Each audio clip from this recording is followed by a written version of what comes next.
wasn't as an in-depth a conversation as I was possibly expecting, Alan.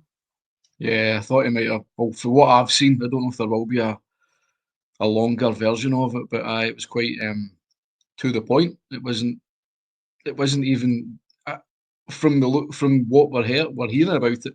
It was a quick, not a penalty. That's it. But then someone at the start says penalty, like as if, oh, that's a penalty. And then I don't know, as I said earlier on, I don't think they know. For what I've been told, the rules are if it continues into the box, then it's a penalty. But the two guys on VAR obviously don't know that rule, so that's why it was said it wasn't a penalty. You got to let John Beaton off for this one because obviously he can't see it. He's hoping he's going to get some help for the two officials, so we say, and they've not helped him out. So I would say he's probably not really to blame on this one. There's nothing he can really do about it, Martin. But obviously they two in the VAR studio, either they don't know the rules or I don't know. I can only assume, and for what they've said, they don't know the rule. But they seemed to have a quick squint over and say it's not a penalty. They seemed quite confident it wasn't a penalty. And if Collins said that it is a penalty, then they don't know the rules. So he's got two refs there doing VAR who don't know the rules, which is quite shocking when you think about it. They can't do their job. And they don't like the word incompetent, but that's what it is. It's incompetence down to the bare bones. And it's not even the fact. It's the fact is there's two of them. It's not even as if one of them doesn't know it's two of them.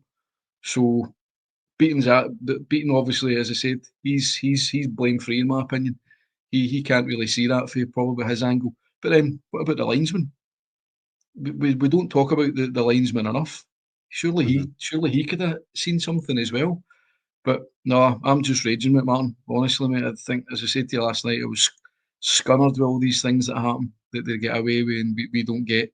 And the head of the referees is turning around saying it was a penalty. What can we do? There's nothing we can do. The only thing we can hope for is going to be highlighted in the Old Firm game. But everything's going to be microscopically handled. So anything that's maybe dubious, hopefully we'll maybe get it in our favour. That's the only thing I can hope out it. Well, CGM's asking who shouts it's a penalty, the tea lady.